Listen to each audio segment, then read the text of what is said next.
On pensait que certains problèmes de l'Olympique de Marseille allaient enfin être résolus. On pensait que Pancho Abardonado allait réussir son court intérim. Un intérim, c'est du masculin. C'est pas une intérim, c'est un intérim. En remportant un match face à Strasbourg qui, certes, n'avait pas été parfait dans le contenu, mais qui avait quand même une part d'intérêt. Ça avait été un match intéressant, peut-être parce que l'OM n'avait pas autant le contrôle que sous la mandature de Roberto De Zerbi. On a senti un OM très vertical, presque désorganisé avec ballon. Aussi sans ballon, on a beaucoup souffert défensivement. Et bien que cette équipe ait mené 2 buts à 0 jusqu'à la 73e minute de jeu, eh bien, il se trouve que nos Olympiens ont encore une fois choke dans le choke time. Je ne sais pas comment appeler cette période d'un match de football. On se retrouve pour le deuxième épisode de On dirait l'OM, version débrief, mais où on va aussi parler des prochains jours et de la suite de la saison avec Taha. Taha, j'espère que tu vas bien. Je ne sais pas si tu as regardé le match de Lens, parce que désormais l'OM est à 14 points, 15 points, 20 points de la première place. Mais est-ce qu'on peut dire Ouais. que ce match scelle définitivement le fait que l'OM ne jouera pas, enfin cette journée plutôt, que ce soit la Ouais, journée bon. footballistique ou la journée de 24 heures, scelle définitivement le fait que bah, cette saison, on peut oublier la deuxième et la première place. Ouais, bonsoir à tous. Moi, ça va très très bien, merci. Ouais, non, non, j'ai pas regardé le match de Lens. Je n'ai pas pu m'infliger ce truc hyper, hyper dur. En plus, je vois qu'ils ont gagné 5-0, donc j'ai préféré regarder la Serie A et ce très beau match de l'Inter Juve. Ouais, Qui a gagné entre l'Inter et la Juve? c'est l'Inter. Ou l'Inter de Luis Enrique, ils doivent avoir pas mal de points d'avance. J'ai regardé le classement de Serie A il y a pas longtemps. Et, Ouais, ils sont à 8 points. parce qu'à un moment, Ouais. c'était très serré, voire t'avais l'AC Milan qui était leader. Ça, c'est quand je regardais, quand il y avait encore Igor Tudor à la Juventus. D'ailleurs, il a rebougé à Tottenham. Exactement, je pensais que c'était serré, moi, mais quand je vais sur Flash Score, je trouve que l'écart, il est quand même pas mal. Alors que Euh, Luis Enrique est l'arnaque du siècle, apparemment. Bah oui, toujours. Selon les supporters interistes, moi je regarde pas tous les matchs, mais à ce qui paraît, c'est très très dur. Il est encore sorti à la 55e. Donc bon, Luis Enrique a ses problèmes, nous on a nos problèmes aussi. Que tu m'as demandé de le RC Lens, mais je pense que là on va regarder plus en bas qu'en haut, bien sûr. Ouais. Même Pancho l'a dit. Même Pancho l'a dit après le match, il a dit quand tu vas en bas, ça fait très très peur et je pense qu'ils ont tous peur là au sein du club. Je pense qu'ils tremblent tous et même nous on tremble. Ouais, parce on va parler de ce match, on va revenir un peu en détail, ce qu'on en a pensé. Bien qu'on pourrait rester sur l'image finale qui est encore une fois un rebondissement négatif dans les dernières minutes, un énième cette saison. L'OM est actuellement quatrième de Ligue 1, 11 points de retard sur le deuxième qui est le Paris Saint-Germain, 12 sur le RC Lens à la 22e journée et potentiellement 5 de retard sur l'Olympique Lyonnais qui devait jouer en R1 cette saison. C'est une première sous l'ère McCourt, un tel écart. C'est assez paradoxal dans le sens où on est quatrième, on n'est pas huitième, mais ça montre que ce championnat de Ligue 1, il est assez déséquilibré entre les deux têtes de file du championnat, c'est-à-dire le RC Lens et le Paris Saint-Germain, deux positions que l'Olympique de Marseille aurait dû tutoyer si justement on n'avait pas perdu tant de points dans les dernières minutes et qu'on avait affiché un meilleur visage sur les deux, trois derniers mois. L'OM est désormais aussi proche de Angers, dixième qui n'a pas joué, que du Paris Saint-Germain, deuxième. Bref, comptablement, c'est une semaine pourrie pour l'OM après avoir pris 5 buts à 0 face au Paris Saint-Germain. Justement, les derniers matchs auxquels on a assisté du côté de l'Olympique de Marseille, bah, c'était ce match face au PSG et ce match face à Rennes. Pour revenir sur cette rencontre face à cette équipe de Strasbourg, je voudrais justement mettre en avant le fait qu'on a eu un visage totalement différent de ces deux matchs du côté de l'Olympique de Marseille, surtout pour faire la comparaison avec Rennes, on avait inscrit 3 buts, le PSG c'est surtout une humiliation. Mais voilà, qu'est-ce que tu as pensé globalement de ce visage de l'Olympique de Marseille de Pancho Abardonado, qui a choisi donc un nouveau système et qui a décidé quand même de rompre avec ce que Roberto De Zerbi proposait.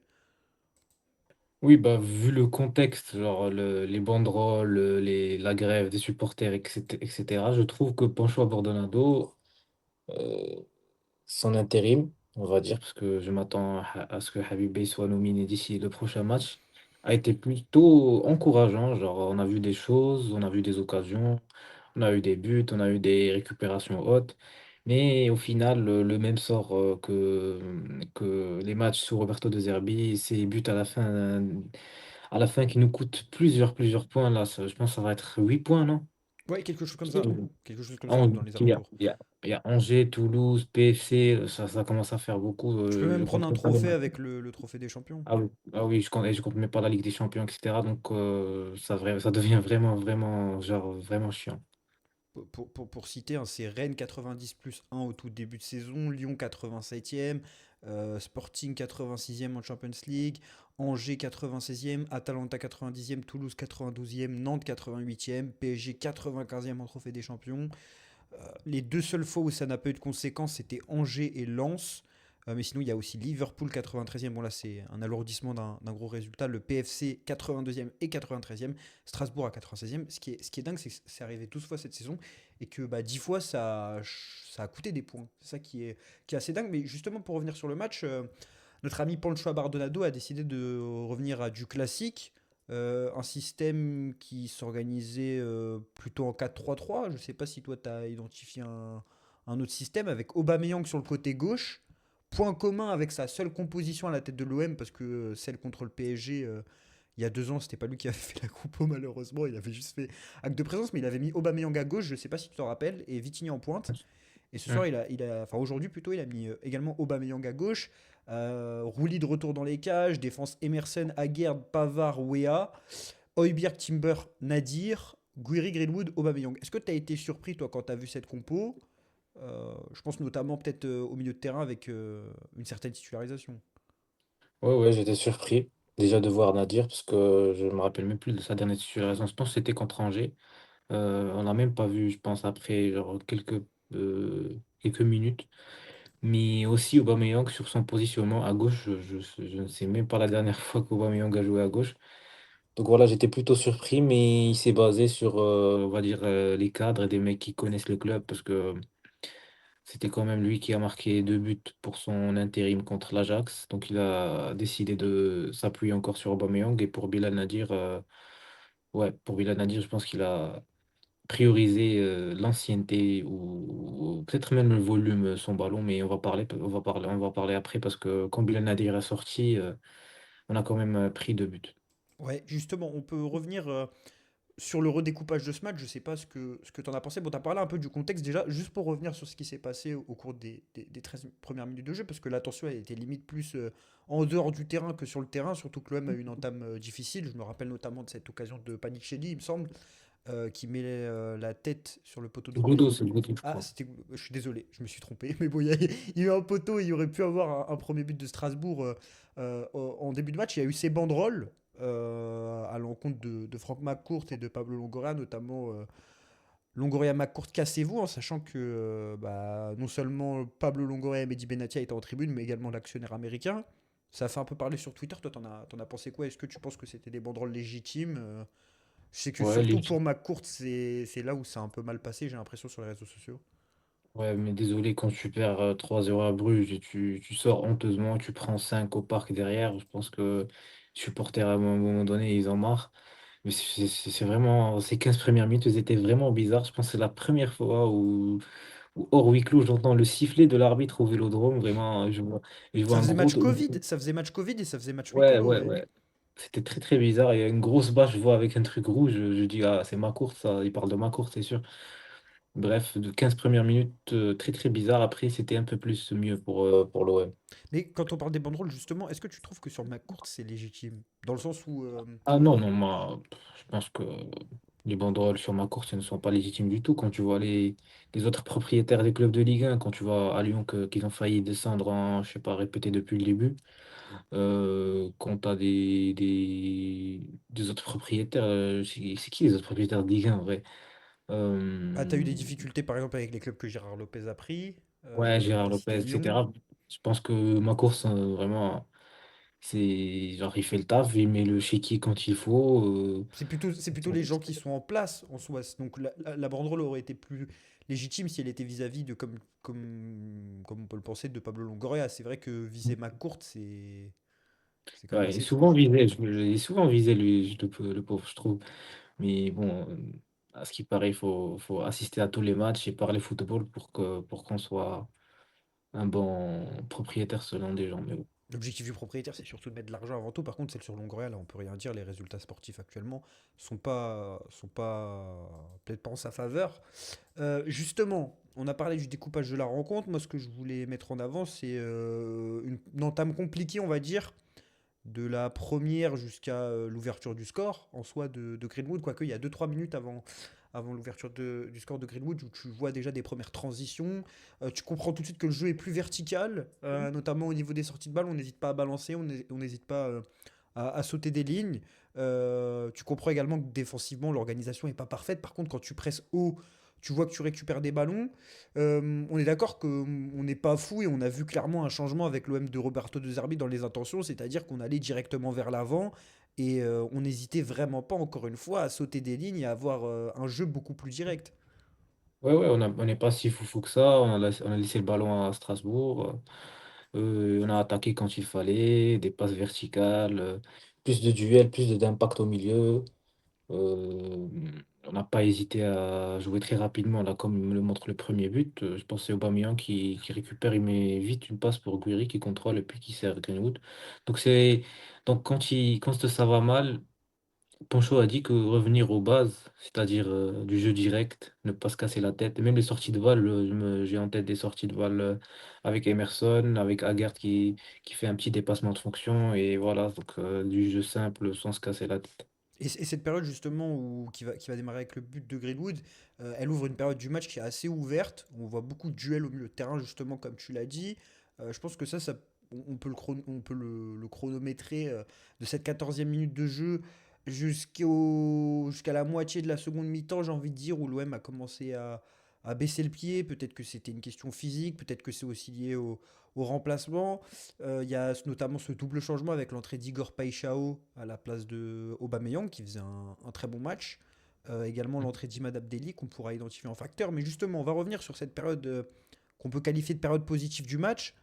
Moi, franchement, en avouant que c'était une période, on va dire, assez anarchique au cours de plusieurs séquences où on voyait vraiment une équipe de l'OM en fait qui allait juste vers l'avant. On a vu pas mal de phases où on avait trois joueurs olympiens qui se retrouvaient sur un milieu de Strasbourg et qui récupéraient quand même le ballon, où c'était une rencontre marquée par l'agressivité, le duel, l'intensité. Je trouve qu'il y a pas mal de joueurs qui se sont mis en valeur, notamment du fait qu'on était vraiment sur un jeu qui était beaucoup plus individuel que d'habitude. Il y avait un peu moins d'expression collective vu que c'était un peu plus des passes directes.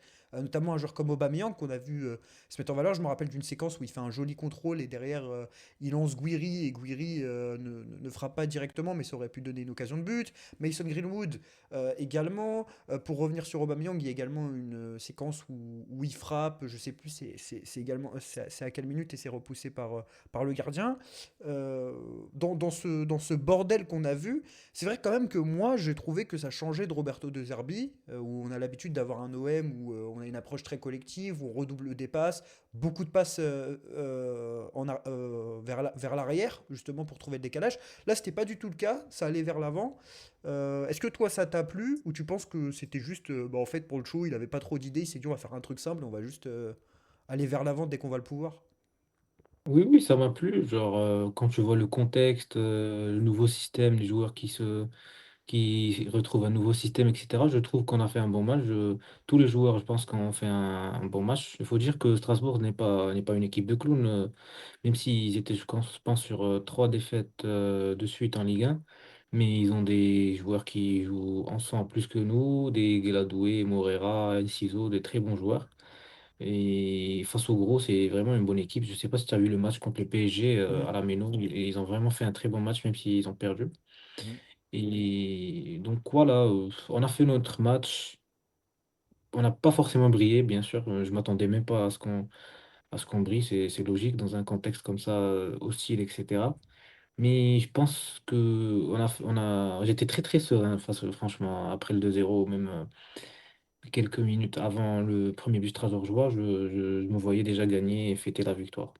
Ouais, dans ce match très ouvert, en tout cas, l'OM aurait pu mettre plus de buts. Je pense, j'ai cité des situations où l'OM aurait aussi pu en encaisser davantage. On se rappelle notamment d'une frappe de Chilwell, mais globalement, l'OM dominait. Il y avait cette statistique de 5 tirs cadrés pour l'OM, un pour Strasbourg.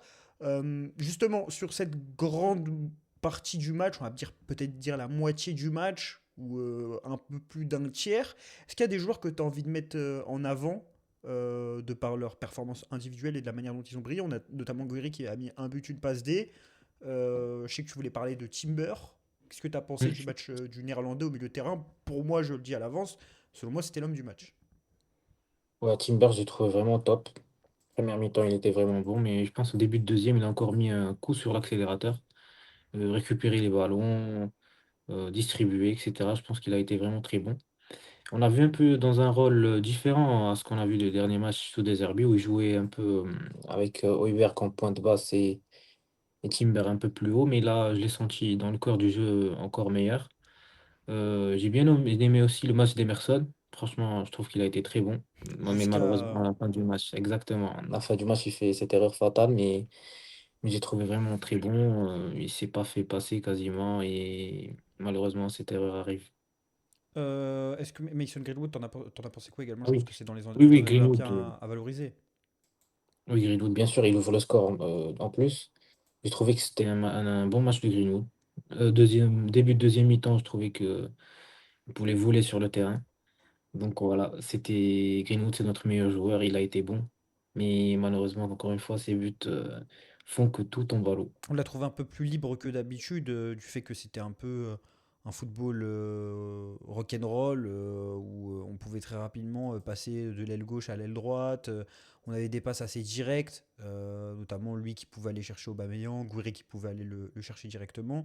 Et on a vu que justement, en bénéficiant de cette liberté, il a été assez dangereux. Bon, il y a des coups qu'il aurait pu un peu mieux jouer. Je me rappelle notamment d'une situation où il enchaîne les passements de jambes et t'as Gouiri qui lui demande juste à côté. Et, c'est là où tu vois que tu as quand même un peu vendangé dans ce match, même si aux expected goals, bah, tu finis qu'à 1,3. Greenwood, c'est 100% de dribble réussi aujourd'hui. 4 passes dans le dernier tiers, un but. Euh, on parlait de Timber, il y a une stat à mettre en avant également, c'est au niveau de son abattage défensif, et je pense que c'est ce qu'il met globalement en valeur depuis qu'il arrive à l'Olympique de Marseille. Moi, c'est là où il m'impressionne. Je t'avoue que je connaissais que de nom avant qu'il arrive du Feyenoord pour environ 4 millions d'euros. Mais c'est là où je sens son importance. 5 tacles réalisés, 7 récupérations et une interception. Il y a même une séquence où il me semble que c'est Valentin Barco qui le dribble. Je sais plus quel joueur de Strasbourg le dribble et le lobe. Et il arrive quand même à mettre le pied derrière pour annihiler le dribble. Donc bon, Et ouais, technique. c'est Morel, je crois. Ah, c'est mourir. Donc je me trompe définitivement sur tous les joueurs de Strasbourg. C'est la fatigue. On tourne actuellement à 23h49 et j'ai la lumière en plein visage. Bon, c'est pas des excuses, mais quand même. C'est vrai que Timber, globalement, au-delà de ce match, je trouve que on sent une intégration qui est quasiment parfaite à l'Olympique de Marseille. C'est-à-dire que techniquement, euh, ça m'a l'air d'être un très bon milieu de terrain, mais défensivement, surtout, il y a vraiment beaucoup d'impact dans les duels et moi, j'aime beaucoup ça. Qu'est-ce que tu en penses globalement de Quinten Timber depuis son arrivée? Bah, Timber, ça m'a l'air d'être vraiment une très belle recrue, notamment au niveau du prix. 4,5 millions pour un milieu comme ça. Je trouve que c'est un joueur qui peut s'adapter à tout style de jeu. Pour un football de possession, jeu de position, ou un football direct, vertical, je trouve qu'il est vraiment bon. Il est costaud. Dans les duels, il est là. Techniquement, il est bon.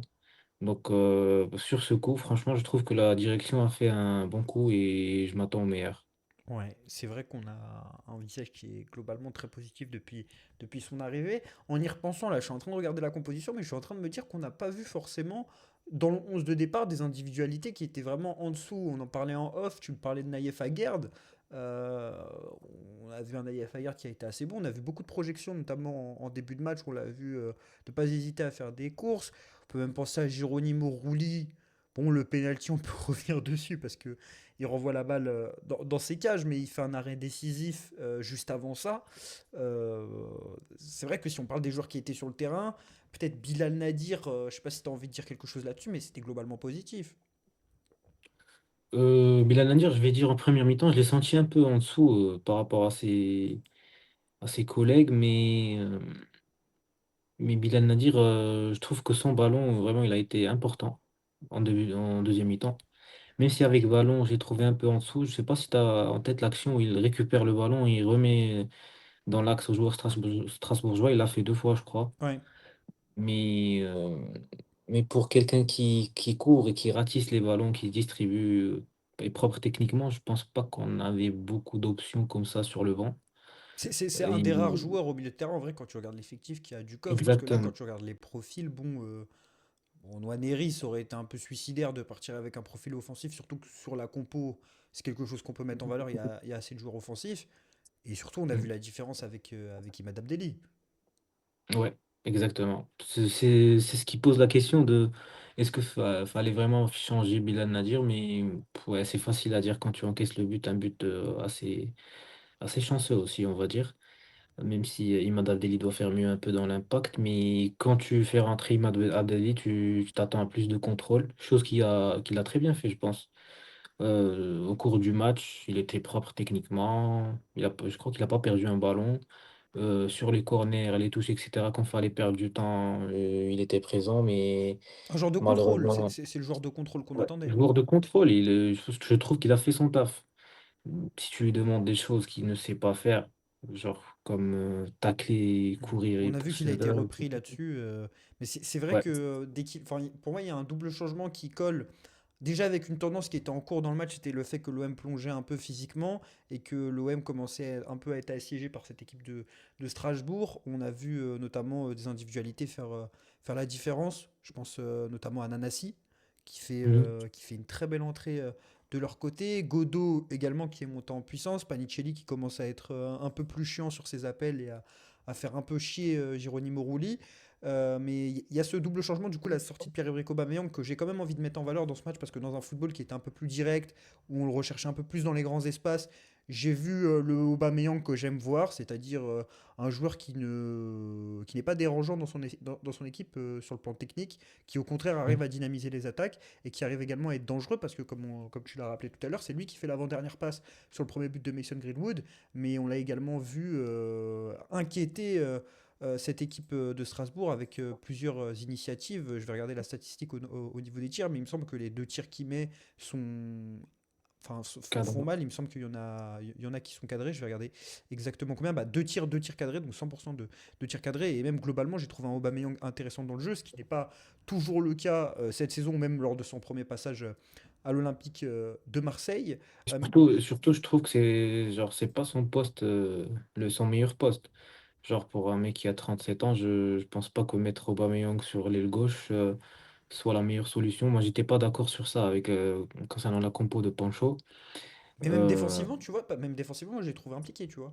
oui, oui, défensivement, il était impliqué, tout ça. Je trouve qu'il est irréprochable sur ce point, Aubameyang, depuis qu'il est arrivé, mais genre son âge, etc. Je pense pas que le mettre en ailier gauche, c'était la meilleure chose. Il y a même une action, je crois que je sais pas si c'est le numéro 17 ou qui lui a fait rappeler ses moments à Dortmund avec la crête, tout ça, mais il essaie de foncer et pousser le ballon, il la perd. Donc ouais, mais en tout cas, j'ai trouvé le match de Aubameyang bon, tout comme toi. Paixão, en tout cas, qui est rentré juste après, provoque une faute très rapidement. Il est pas loin de provoquer un penalty où il se jette directement et ça donne un coup franc strasbourgeois. Et c'est globalement une période de domination strasbourgeoise qui va s'ouvrir et qui va pas s'arrêter à leur réduction de l'écart. Justement, il me semble que le premier but strasbourgeois, c'est sur un mini exploit de leur ailier gauche Godot Mhm. qui dribble notamment Wea Abdelli et qui va servir c'est Nanassi. Cette équipe de Strasbourg, justement, on l'a vu avoir à partir de ce moment-là énormément de vagues. Je sais plus c'est exactement à quelle minute. Et je sais plus si c'est Nanassi ou Panicelli qui coupe. Mais tu as sur une transition à un moment qui part du côté droit et un centre qui va vers la gauche, une occasion de but qui est pratiquement toute faite. Mhm. Euh, cette période de doute qui s'est installée du côté de l'Olympique de Marseille, tu penses que ça tient à quoi? C'est quoi? C'est une baisse physique? C'est Strasbourg qui est en confiance? C'est un problème de mental où l'OM a commencé à se rapprocher de son choker time? Un peu de tout, je crois. C'est les anciens démons qui reviennent, une petite fatigue mentale, physique, mais je trouve qu'après le premier but, genre 10 minutes après, je trouve qu'on a commencé à canaliser ces petites vagues strasbourgeoises. On a un peu gardé le ballon avec Abdelli en corner. Il y a eu même une frappe de Wea qui est pas passée loin, Et mais la frappe de Paixão aussi, à un moment où il est la frappe, lancé. ouais, la frappe de Paixão. Donc, tu as aussi une occasion de finir le match, mais malheureusement, tu prends ce but encore. Et je le disais en off, sur la fin de match, là, tu as parlé justement des moments où Abdelli essayait de garder le résultat. Tu as des passes sur les corners et je pense qu'on est à la. Il y avait 4 minutes de temps additionnel et je pense qu'on est à la 92e. Et à ce moment-là, je me dis, bon, c'est fini. Enfin, ils auront pas d'occasion, Strasbourg, parce que là, si tu commences à faire des passes et que tu perds pas le ballon, il va rien se passer. Et tu réussis quand même cet exploit. Alors que moi, enfin, on se chie dessus littéralement sur la fin de match parce que avant cette action justement où Emerson va provoquer un penalty, on a justement Rouli qui va faire un gros arrêt.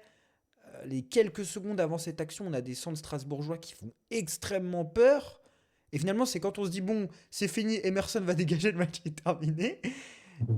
Bah, il provoque un penalty. Et là, on se dit, bon, qu'est-ce qu'on se dit, on se dit que les problèmes, ils sont trop profonds ou c'est inexplicable, en fait, on est juste maudit.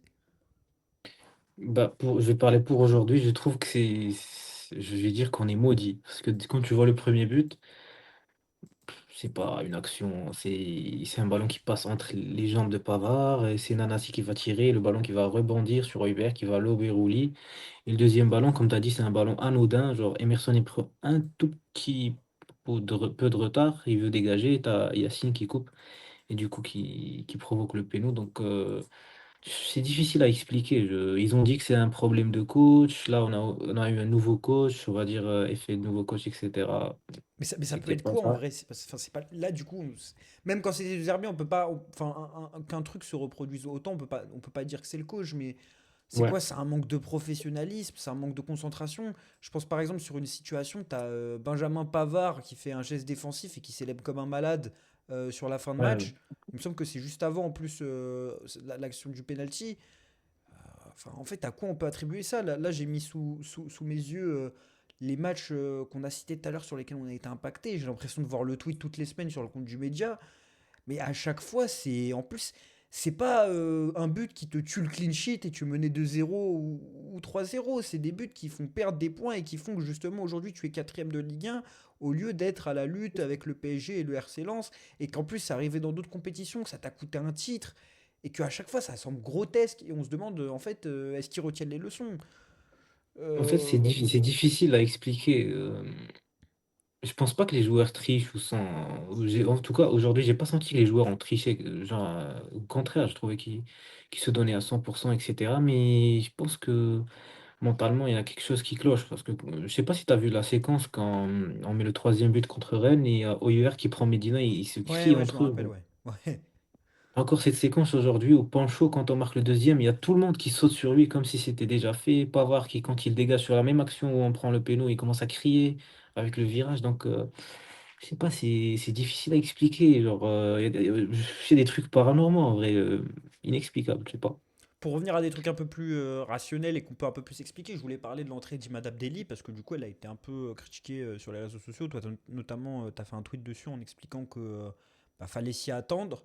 Euh, c'est vrai que avec ballon, on voit tout de suite des qualités dans les petits espaces, même les quelques fois où il s'est projeté, on sent qu'il est facile techniquement, on sent qu'il a ses petits gestes, ses petits râteaux, ses petits dribbles qui font que c'est un joueur séduisant. Par contre, sans ballon, on l'a vu aujourd'hui qu'il y avait un problème. Et on avait parlé d'un Nadir qui, certes, n'a pas fait un match flamboyant, mais a apporté cette activité au milieu de terrain.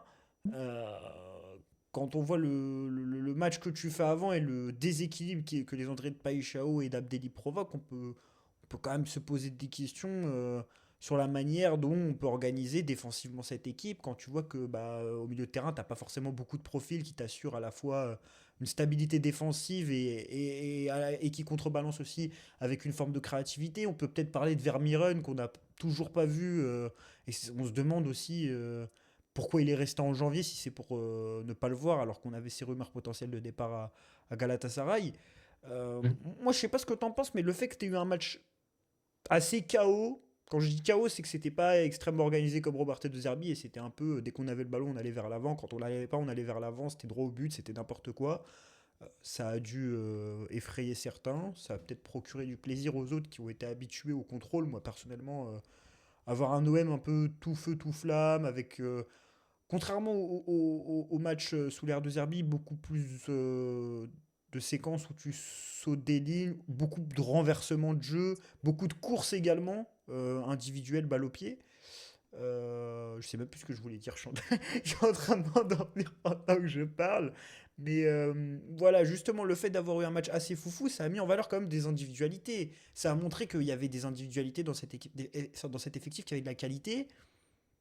Mais à la fin, je Mm. sais pas quoi penser du match, tu vois. Je sais pas si je me dis, bon, si on joue plus simplement, on peut réussir une belle fin de saison, ou si je dois me dire, non, en fait, c'est trop profond, il faut acheter une armée de psychologues. L'armée de psychologues, je pense qu'elle est inévitable à l'heure actuelle, mais oui, ça montre qu'il y a de la qualité en fait dans ce groupe. Mais il faut quelqu'un de fédérateur qui va un peu laver les têtes, etc. Et pour revenir au coaching, tu as parlé d'Abdelli, etc. C'est pour ça que le métier de coach, il est assez bizarre. Genre, c'est difficile à analyser. Je pense que si on gagne, Abdelli, on va dire qu'il a contrôlé le jeu, c'est le nouveau Iniesta, etc. Mais là, vu qu'on perd, ça veut dire que fallait pas, les absents auront toujours raison, comme ils disent. Donc, ouais, c'est vraiment cruel en vrai ce résultat. Parce que dans ce contexte-là, les banderoles, les supporters qui font grève, le stade qui siffle et tout ça, T'as l'impression qu'il y a un rachat justement après au moment du but de Greenwood ouais, où les supporters viennent de rentrer. Au final, non, pas du tout. ouais, exact. Je pense que c'était encourageant quand même. Mais voilà, c'était un match à gagner. On l'a raté entre nos mains de la même manière que les matchs précédents, ce qui fait que ça aggrave encore plus la crise. En tout cas, Pancho Abardonado, il a évoqué ces scénarios trop récurrents du côté de l'Olympique de Marseille en disant: ces fins de match deviennent récurrentes, c'est le même scénario que contre le PFC. Il faut relever la tête, c'est délicat, mais nous n'avons pas le choix. J'ai pris la décision de faire entrer Abdelli et de passer à 5 derrière, mais je voulais garder un bloc médian. Je ne sais pas comment les joueurs ont vécu le départ de Roberto De Zerbi, je les ai sentis bien pendant la semaine. L'équipe n'est pas malade, mais elle est en grande difficulté. Il faut l'aider, il faut penser au futur. Si on regarde derrière, ça fout le vertige. On doit tuer le match. Un pénalty à la 96e, cela fait très mal aux têtes. Les joueurs sont atteints. Mon avenir, moi j'ai travaillé le match contre Strasbourg. Le reste, vous pouvez le demander à la direction. Si on me demande de rester, je le fais volontiers. Je suis au service du club et je ne les lâcherai pas. Voilà pour les déclarations de Pancho Abardonado. L'avenir de l'Olympique de Marseille est très simple. Le club pourrait compter 5 points de retard sur l'Olympique lyonnais qui recevra demain l'OGC Nice, à moins que ce soit un déplacement et que je ne me sois trompé. Non, c'est bien une réception pour l'OL. On se retrouve dans une situation que je pense personne n'aurait imaginé au début de saison, c'est-à-dire que l'OM non seulement a été éliminé de la Champions League et a perdu le trophée des champions, s'est fait humilier par le Paris Saint-Germain et s'est fait humilier lors de son élimination de Champions League 2 fois d'affilée, notamment le dernier match dont le scénario couplé au multiplex a été encore plus humiliant. Mais il est désormais quatrième de Ligue 1, avec 5 points de retard sur l'OL, un OL qui t'a battu en début de saison et devait déposer le bilan dans un monde normal. Est-ce que la saison elle est déjà ratée? Est-ce que. Enfin, comment tu la trouves déjà cette saison? Moi, je la trouve chelou. Je sais pas.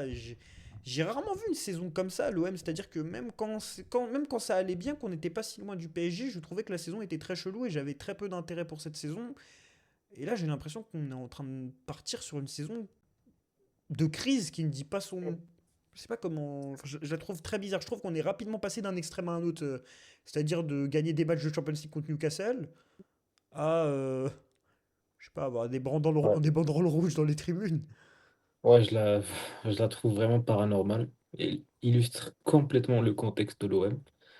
Je pense même que Deserbi, quand il dit qu'on peut jouer une demi-finale de Ligue des Champions à son groupe au Koweït, pour au final se retrouver 2 semaines plus tard viré où il est parti même de lui-même. Mais wow, c'est dur quand tu vois la séquence de septembre avec toutes les victoires d'affilée, la victoire à Strasbourg, le groupe qui danse et tout. Finalement, tu te retrouves dans cette situation. Donc c'est vraiment difficile à expliquer. Mais la saison, ouais, la saison, elle est complètement ratée. Là, ça c'est sûr et certain. Maintenant, on va essayer de sauver ce qui est sauvable. Est-ce que tu S'il te penses qu'elle est plaît. sauvable?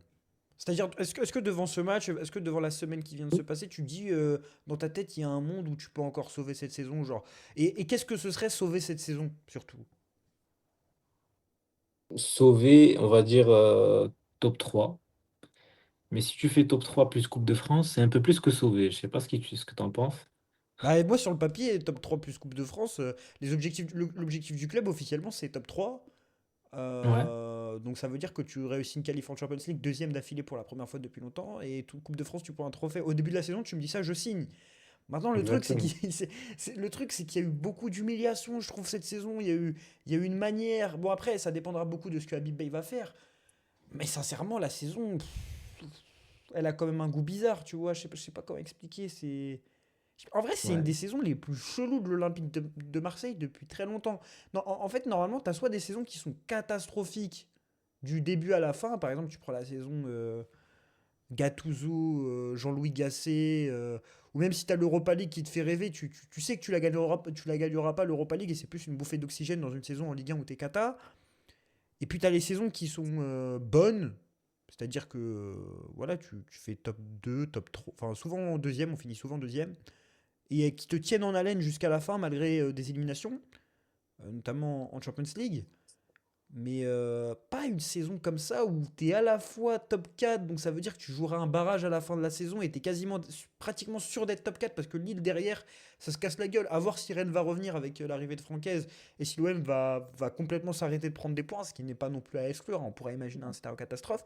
Mais ça veut dire qu'à la fois tu es sûr d'aller en barrage Champions League, mais à la fois la deuxième place est déjà morte à la moitié de saison. Enfin, moitié de saison, j'abuse peut-être un peu, mais tu es encore à la 22e journée. En fait, j'ai rarement vu une saison comme ça, tu vois. C'est. Il y a toujours cet espoir de la Coupe de France, je pense.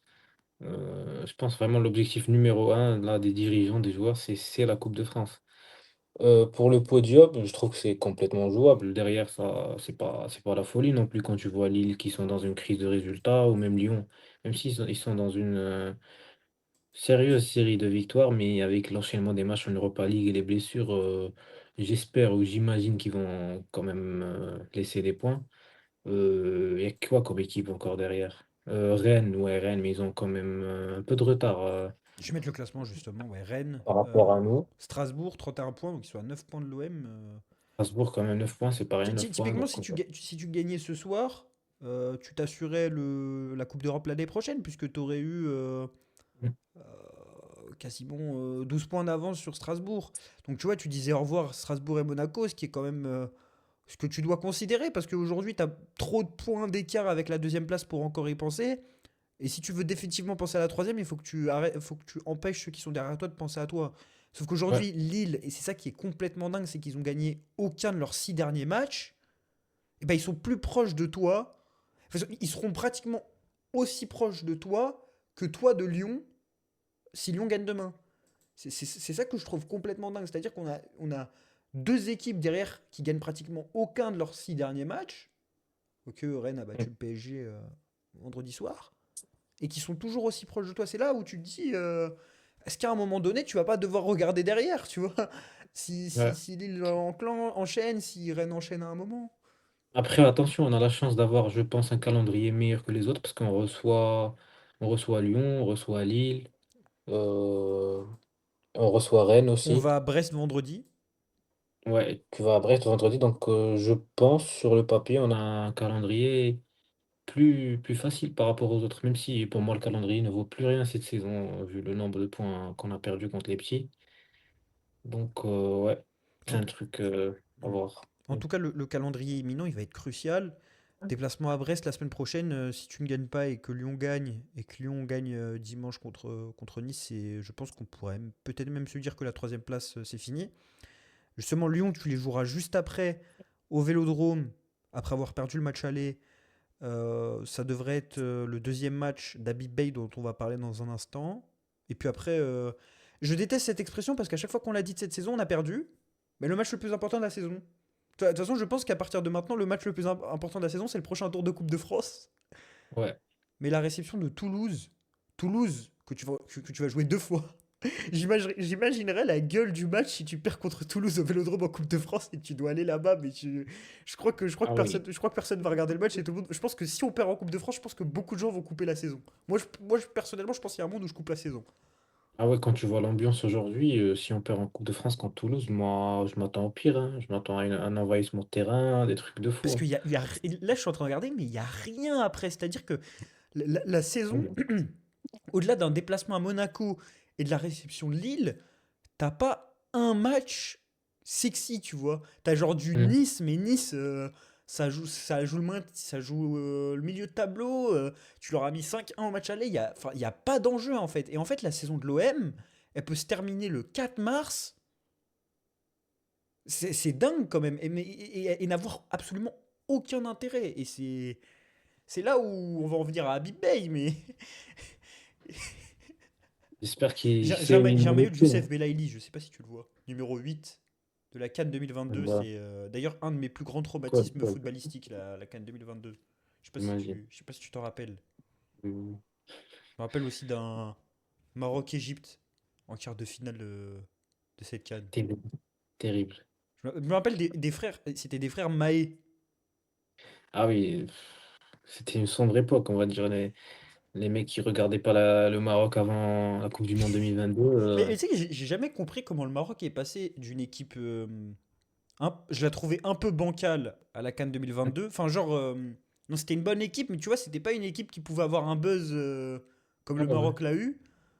À Mhm. l'équipe de 2022 où je trouvais, même sur le banc, c'était lourd. Et l'équipe d'aujourd'hui, genre, j'ai l'impression qu'il y a des joueurs, genre, ils avaient 10 ans pendant la Coupe du Monde, enfin, pendant la CAN 2022, et genre, ils avaient 20 ans pendant la Coupe du Monde et après. J'ai l'impression qu'il y a plein Ouais. de joueurs qui ont pop.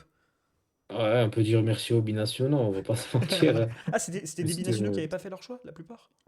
ouais, je pense, ouais. Il y avait qui déjà? Un El Khanous, il a Ouais. choisi quand? Kranous, ouais, il était pas là avant la CAN, ouais. Je pense qu'il a choisi, genre, sa première compétition, c'est la Coupe du Monde, si je dis pas de bêtises. Ouais, Khanous, il y a qui d'autre? Parce que je me rappelle qu'avant, enfin, typiquement, ça parlait de faire revenir Amin Harit, donc ça montre que c'était une période où le Maroc avait pas encore son buzz. Enfin, pas Ouais, Brahim Diaz, par exemple. Même si exactement. Brahim Diaz, C'est on pourrait quand même un regretter ce préféré. choix au final côté marocain. Mais Exactement. en tout cas, on espère que l'OM ne regrettera pas le choix Habib Bey, parce que Beansport a annoncé que ça devait être lui. On en a parlé lors de la dernière vidéo. Est-ce qu'on reste sur notre constat que c'est pas un choix si catastrophique que ça quand on voit que sur les réseaux sociaux, les gens sont limite en mode. Bah, ils vont déjà arrêter de regarder la saison avant qu'il arrive. Euh, et tu penses que en fait aujourd'hui Habib Bey s'il arrive à l'OM il doit faire quoi pour relever cet Olympique de Marseille et est-ce que tu penses qu'il peut le faire?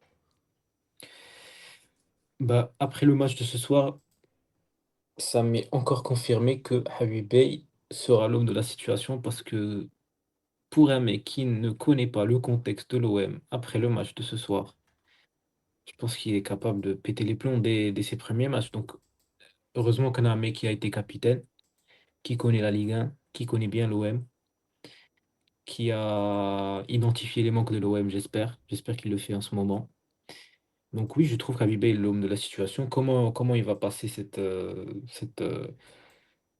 mauvaise période? Tout simplement en gagnant des matchs.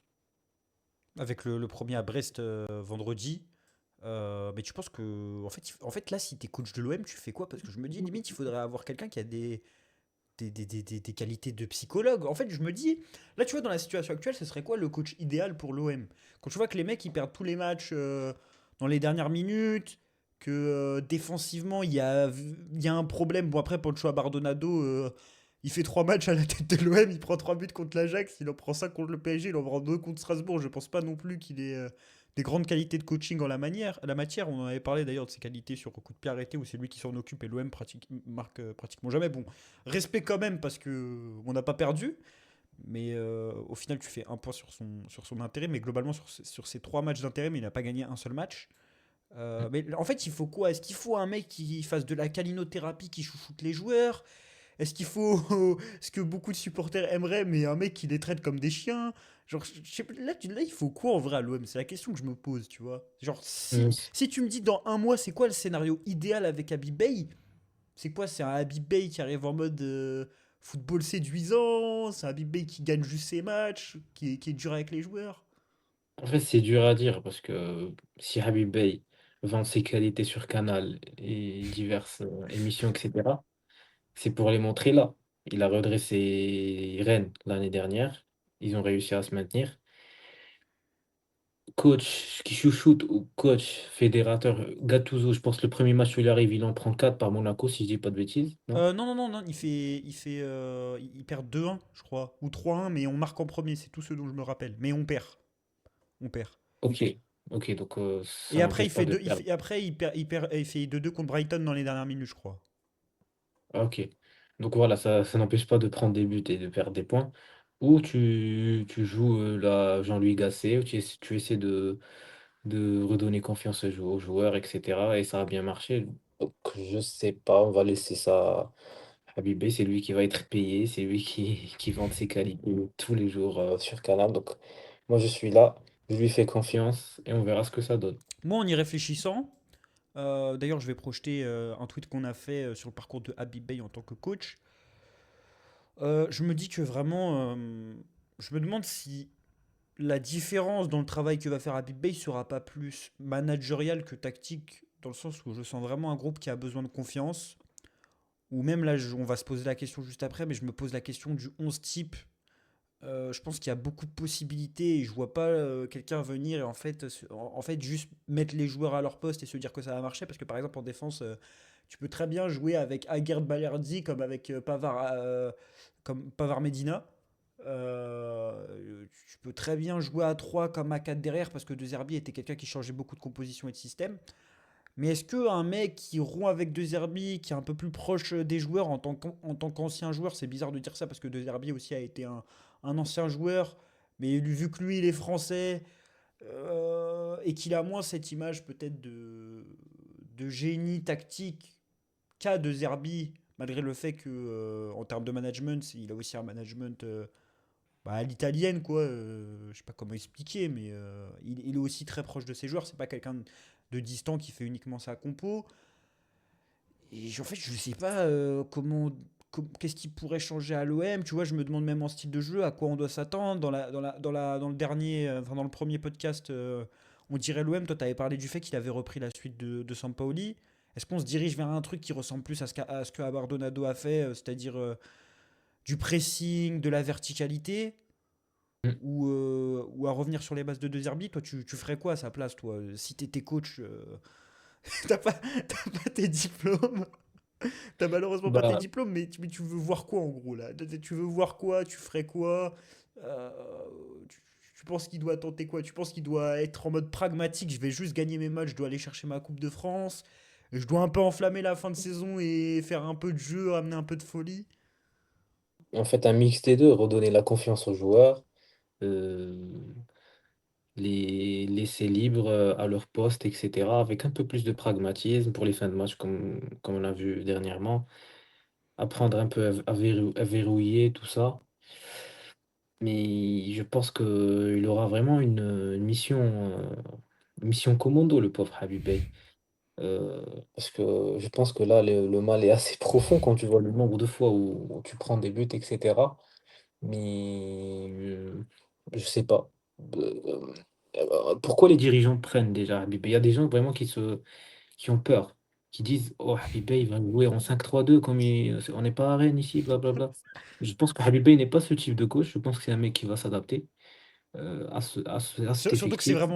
je pense que c'est l'expérience de sa carrière de coach parce que s'il se rate à l'OM, il retrouvera des bancs en Ligue 1. Mais Ouais, clairement. par contre, s'il réussit, Ouais, c'est la chance de sa vie en fait. Même quand tu vois un Igor Tudor, son, son bon passage à l'OM, il arrive toujours à trouver des bons clubs. Euh, donc ouais, Habib Bey, je pense que c'est la chance de sa vie. Je pense qu'il va s'adapter pour gagner des matchs et pourquoi pas produire du bon jeu quand on aura une belle séquence de victoires ou qu'on aura encore plus confiance les joueurs entre eux, et défensivement comme offensivement. Voilà. en tout cas, Habibé, on voit sous nos yeux ses statistiques depuis le début de sa carrière. Il a commencé au Red Star, donc il a repris l'équipe en cours de saison. Elle était 15e du championnat national. Il va réaliser cette saison-là 33 matchs pour 15 victoires, 6 nuls et 12 défaites, soit 1,55 points par match. Et sur la dynamique de son passage, c'est-à-dire si on prend le classement depuis sa nomination, il est 9e. Classement final est 11e. Ensuite, première saison complète, il fait top 3. Et il finit à 2 points du titre, donc ça se joue à rien dans les dernières journées. 37 matchs, 19 victoires, 9 nuls, 9 défaites. C'est matchs toutes compétitions confondues, donc ça compte aussi les tours de Coupe de France. 1,78 points par match. Sa deuxième saison complète, saison de la consécration, il avait notamment Pierre Sage, qui est actuellement leader de Ligue 1 comme adjoint. Euh, il va faire 37 matchs, 21 victoires, 8 nuls, 8 défaites, 1,92 points par match. Et il est champion de national et il fait monter le Red Star en Ligue 2. Il va ensuite décider de quitter le Red Star, leur promettre de ne pas prendre de banc en Ligue 2 et attendre la libération d'un banc en Ligue 1. Il va finalement avoir Rennes en février 2025, suite au licenciement de Jorge Sampaoli après un match contre l'OM en plus, je crois. 15 Ouais. matchs, 8 victoires, 7 défaites, pas un match nul. 1,6 points par match. Il est 8e de Ligue 1 sur sa dynamique. C'est-à-dire de sa nomination à la fin de saison, il est 8e de Ligue 1. Contre 16e avant. Et Ouais. ensuite, cette saison, 6e de Ligue 1. Contre le classement moyen du Stade Rennais qui est 7e. On a vu le match de Rennes face au Paris Saint-Germain vendredi. Quand tu vois un peu le bilan d'Abibay, bon là, le bilan qu'on a, c'est plutôt un bon bilan, non? C'est quelqu'un qui améliore les résultats de ses équipes, ou en tout cas qui les stabilise, notamment l'année dernière justement sur son intérim, où au-delà du fait d'avoir évité le maintien, il est quand même 8e de Ligue 1 sur la période. Euh, Est-ce que tu as été inquiété d'ailleurs parce que par le fait que Rennes ait changé de visage après son départ? Est-ce que ces stats te rassurent? Comment t'es en réaction à ça? Ouais, il a redressé partiellement le club, il a valorisé des jeunes, etc. Je trouve que l'OM actuellement ne trouvera pas mieux que Habib Beye. Comme j'ai dit, il connaît la Ligue 1, il est libre, contrairement aux autres options comme Galtier, Conceição ou Schell, qui n'a aucune expérience dans un club. Désolé. Mais moi, Et ça m'a pour fait le penser match à Eric contre... Shell aujourd'hui, la tactique. Au Ah oui, début, je me suis dit, c'est un 4-4 de Losange. Je me suis dit, sur le attends. papier, sur le papier. Je me suis dit, Eric, il arrive ou quoi? Ouais. Du coup, Habib Beye, attends, qui c'est quoi? Tu disais que justement, il avait relevé partiellement les résultats de ses équipes. Je voulais dire un truc, attends. On dirait un aigle. Euh, euh, Oula, la tuile. un truc important en plus. C'était quoi? Bon, ah oui, concernant le match contre le PSG, il y a des gens de mauvaise foi qui vont dire que les joueurs ont été libérés du poison Habib Beye. Et il y a des gens qui vont être aussi de mauvaise foi, peut-être, qui vont dire que Tambouré, l'intérim de Rennes, a continué le travail de Habib Beye. Donc voilà, je sais Peut-être que pas. juste les joueurs avec qui ils s'entendaient mal se sont libérés et que c'est juste une question de en relation avec le vestiaire. Surtout Ouais. qu'on a vu que. Je sais pas si t'as vu le truc avec Brice Samba, j'ai pas trop compris. Euh, Bah, il a mis à l'écart Brice Samba, je crois, parce qu'il était venu limite défoncer à l'entraînement. Pour pas dire d'autres mots. Mais il se trouve qu'Arnaud Pouille, c'est le, comment dire, Un club sain et équilibré en tout cas. un club vraiment très sain où il n'y a pas de guerre interne. D'ailleurs, t'as fait une comparaison sur Twitter avec Gouiri, je crois. Ouais.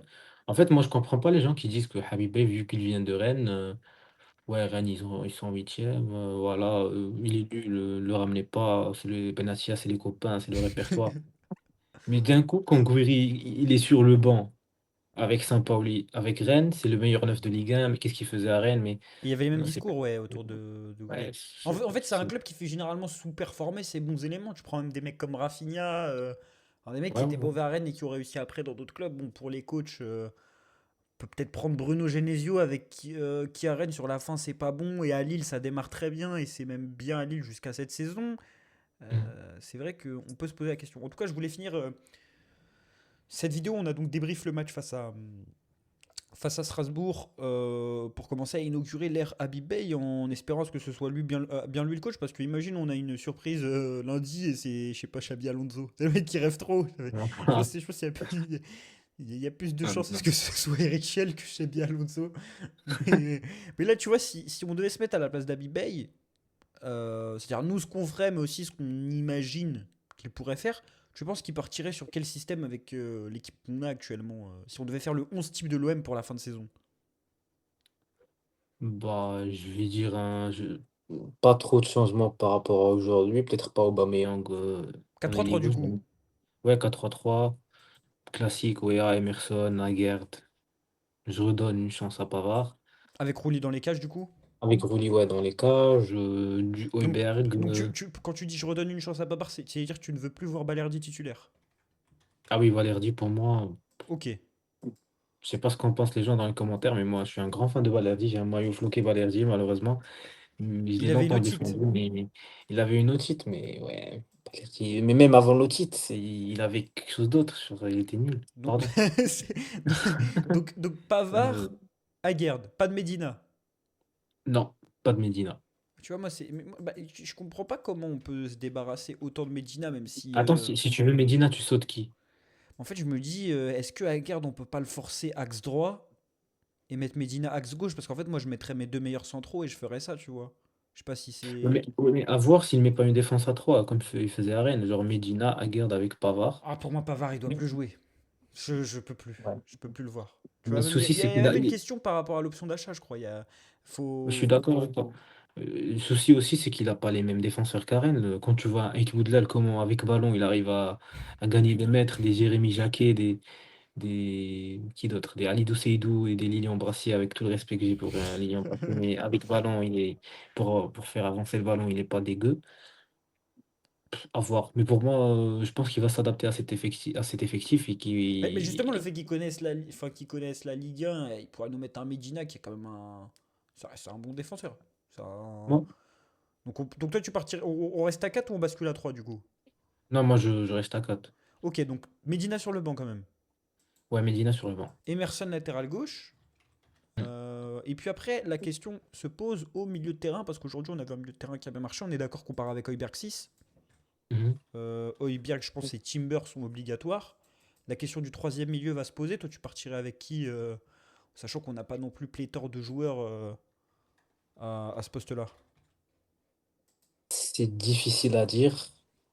Moi, pour pas trop changer, on va dire, du match d'aujourd'hui, je vais redonner une chance à Nadir. Donc en fait, toi, tu viens la saison avec le compo du match. Non, mais tu veux Abdelli, mettre qui? Abdelli, tu penses pas qu'il peut peut-être s'imposer sur cette fin de saison en tant que titulaire ou tu penses que défensivement c'est trop.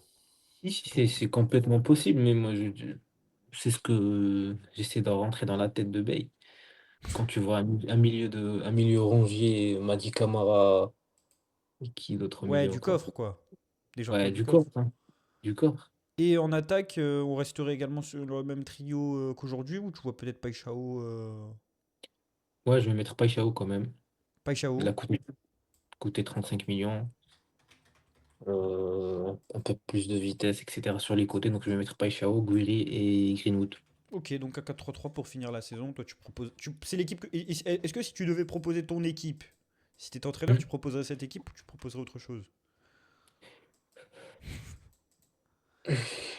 Alors là, ouais, je pense que dans la logique de la saison et du match, ouais, je vais mettre ça, je pense. Ok, moi je pense qu'il y a aussi cette optique que tu as évoquée. Donc là, on a bien montré le 4-3-3, mais je pense qu'il y a aussi une possibilité d'un 3-4-3 dans la Hmm. continuité de ce qu'ils faisaient à Rennes, mais aussi parce que c'était le système de l'OM avec ballon. Il y a aussi Nwaneri dont on n'a pas parlé, mais Nwaneri, il pourrait très bien, il pourrait très bien évoluer à la place où on a mis Nadir. Mhm. On peut également évoquer notre ami Medina pour passer à 3 derrière, ce qui ne changerait pas gro- grossièrement de ce qu'on voyait sous Roberto De Zerbi. On a un OM évolué comme ça. Mhm. On peut également voir cette compo. On pourrait également voir Balerdi à la place de Pavard. Est-ce que Habib Bey pourrait relancer Leonardo Balerdi? Pourquoi pas Aubameyang? Pourquoi pas un système à deux devant? En tout cas, ce qu'on peut dire, c'est qu'il y a de la qualité dans cette équipe. Parce que quand je vois les noms, quand je vois même la prestation d'aujourd'hui, le match de Weah, le match de Timber, on a oublié de mentionner un événement, mais c'est la fameuse tête de Højbjerg où Rouli sort et lui préfère mettre la tête et bon, bah, il se passe ce qui se passe derrière.